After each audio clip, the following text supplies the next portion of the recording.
Cochise was leader of the Chihuicahui local group of the Chokonen and principal chief of the Chokonen band of the Chiricahua Apache and the leader of an uprising that began in 1861.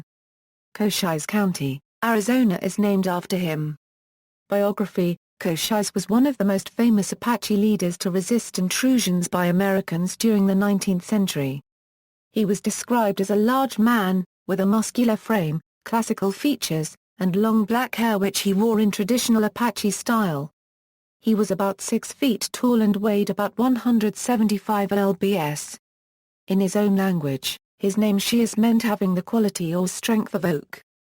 Cochise and the Chokonen Chiricahua lived in the area that is now the northern Mexican region of Sonora, New Mexico, and Arizona, which they had moved into sometime before the coming of the Europeans. As Spain and later Mexico attempted to gain dominion over their lands, the various Chiricahua groups became increasingly resistant. Cycles of warfare developed, which the Apaches mostly won. Eventually, the Spanish tried a different approach. They tried to make the Apaches dependent upon poor-quality firearms and liquor rations issued by the colonial government. After Mexico wrested control of the territory from Spain, and didn't have the resources to continue it, the practice was ended. It had worked for quite a number of years, but the various Chiricahua bands resumed traditional raiding to acquire what they needed after the Mexicans no longer made provisions for them. As a result, the Mexican government began a series of military operations in order to either capture or neutralize the Chiricahuas, but they were fought to a standstill by the Apaches. As part of their attempts at controlling the Chiricahuas, Mexican forces began to kill Apache civilians. Oftentimes this would be accomplished with the help of American and Native American mercenaries, and paying bounties for scalps was not uncommon. Cochise's father was one of these victims. This hardened Cochise's resolve and gave the Chiricahuas Apaches more rationale for vengeance. Mexican forces did capture Cochise at one point in 1848 during an Apache raid on Fronteras, Sonora, but they exchanged him for nearly a dozen Mexican prisoners. Border tensions and fighting: the region inhabited by the Apache had experienced strife and tension between the Apache and European settlers beginning with Spanish occupation around 1600 until the greater part of the area was acquired by the United States in 1850, which ushered in a brief period of relative peace. In the late 1850s, Cochise may have even supplied firewood for the Butterfield Overland Mail stagecoach station at Apache Pass. The tenuous peace did not last as American encroachment into Apache territory continued, ending in 1861 with the Bascom affair. An Apache raiding party had driven away a local rancher's cattle and kidnapped his 12-year-old son. Cochise and his band were falsely accused of the incident. An unsuspecting Cochise was invited to the Army's encampment by an inexperienced Army officer, who assumed that Cochise was responsible. Although the Apache leader truthfully maintained his innocence, and offered to look into the matter with other Apache groups, the young officer attempted to arrest him.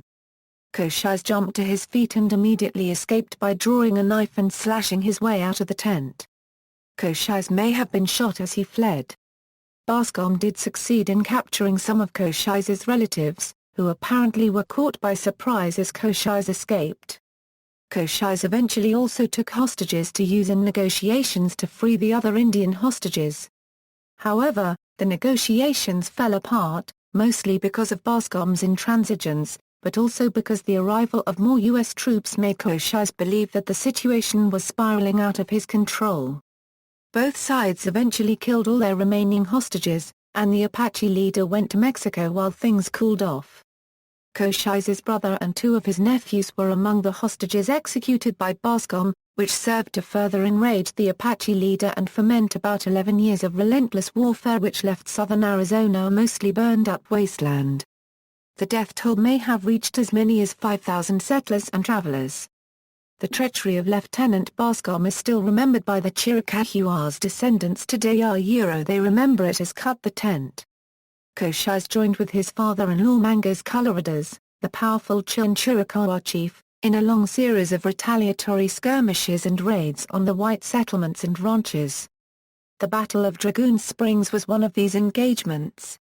During the raids, many people were killed on both sides, But the Apaches quite often had the upper hand, mostly because the United States was distracted by its own internal conflict the looming Civil War, and did not have the resources in the area to deal with the Apaches from any position of strength. Additionally, the Apaches were highly adapted to living and fighting in the hostile and unforgiving terrain of the Southwest. It was many years before the Army, using tactics conceived by General Crook and later adopted by General Miles, were able to effectively challenge the Apache fighter on his own lands. Battle of Apache Pass. At Apache Pass in 1862, Cochise and Mangas Colorados, with around 500 fighters, held their ground against a New Mexico-bound force of California volunteers under General James Henry Carleton until Caisson-mounted howitzer artillery fire was brought to bear on their positions in the rocks above. According to Scout John C. Cremeny and historian Dan Elthrop, the howitzer fire sent the Apaches into an immediate retreat. But Carleton's biographer, Aurora Hunt, wrote, "This was the first time that the Indians had faced artillery fire." Nevertheless, they fought stubbornly for several hours before they fled. Geronimo later recalled in his autobiography that his people were winning the fight until you fired your wagons at us. The Battle of Apache Pass was one of the rare pitched battles the Apaches fought against the United States Army. Normally, the Apaches' tactics involved guerrilla-style warfare. Captain Thomas Roberts was persuaded by the engagement that it would be best to find a route around Apache Pass, which he did. General Carleton thus continued unhindered to New Mexico and subsequently took over as commander of the territory. In January 1863 General Joseph A. West, under orders from General Carleton, was able to capture Mangas Colorados by duping him into a conference under a flag of truce. During what was to be a peaceful parley session, the Americans took the unsuspecting Mangas Colorados prisoner and later murdered him. This was just one more in a series of incidents that fanned the flames of enmity between the encroaching Americans and the Apache. For Cochise, the Americans held nothing sacred and had violated the rules of war by capturing and killing Mangas Colorados during a parley session. Cochise and the Apaches continued their raids against American and Mexican settlements and military positions throughout the 1860s. Capture, escape, and retirement. Following various skirmishes, Cochise and his men were gradually driven into the Dragoon Mountains but were nevertheless able to use the mountains for cover and as a base from which to continue attacks against the white settlements. Cochise managed to evade capture and continued his raids against white settlements and travelers until 1872. A treaty was finally negotiated by General Oliver O. Howard with the help of Tom Jeffords, who was Cochise's only white friend. After making peace, Cochise retired to his new reservation, with his friend Jeffords as agent, where he died of natural causes in 1874. He was buried in the rocks above one of his favorite camps in Arizona's Dragoon Mountains, now called Cochise's Stronghold. Only his people and Tom Jeffords knew the exact location of his resting place, and they took the secret to their graves. Cochise's descendants are said to currently reside at the Mescalero Apache Reservation, near Ruidoso, New Mexico. Family. He married A-da-tli-chi, the daughter of Mangas Colorados, the leader of the Warm Springs and Mimbria +or-O local groups of the Chin Band. Their children were Taza and Nach. Cochise in popular culture. The best-selling novel by Elliot Arnold in 1947 titled Blood Brother gives a fictionalized account of the latter part of this struggle and the friendship between Jeffords and Cochise. In 1950, director Delmer Daves turned Arnold's novel into a movie retitled Broken Arrow, featuring James Stewart as Jeffords and Jeff Chandler as Cochise. This was one of the first Hollywood movies to give a sympathetic picture of Native Americans in conflict with European Americans encroaching upon Indian land, and helped change the popular image of Native American people from negative to positive. The tall, handsome, deeply tanned Chandler, a Jewish actor born in Brooklyn, New York, portrayed Cochise as a noble, nearly tragic character forced to fight against the treacherous U.S. Army officers who led incursions into Apache territory. John Ford's representation of Cochise in the 1948 film Fort Apache was also positive to Native Americans. The film Conquest of Cochise, released by Columbia Pictures in 1953 starring John Hodiak as Cochise, also showed Cochise as a caring Indian who wanted peace with the white man. Broken Arrow was a Western series which told a fictionalized account of the historical relationship between Indian agent Tom Jeffords and Cochise. The show ran on ABC in primetime from 1956 through 1958 on Tuesdays at 9 p.m. Eastern Time. Cochise was portrayed by Jeff Morrow in a 1961 episode of Bonanza. Audioslav's debut single Cochise is named after the chief. In an interview, guitarist Tom Morello said that Cochise was the last great American Indian chief to die free and absolutely unconquered. When several members of his family were captured, tortured, and hanged by the U.S. cavalry, Cochise declared war on the entire Southwest and went on an unholy rampage, a war path to end all war paths.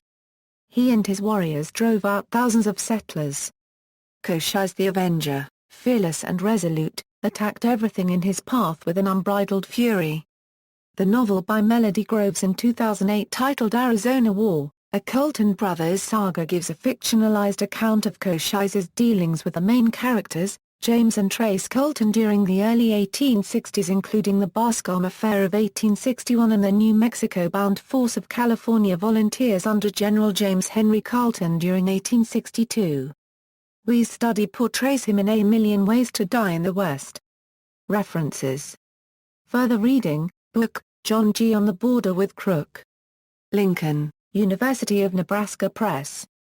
LCCNA 74-155699. ISBN 0-8032-5741-4.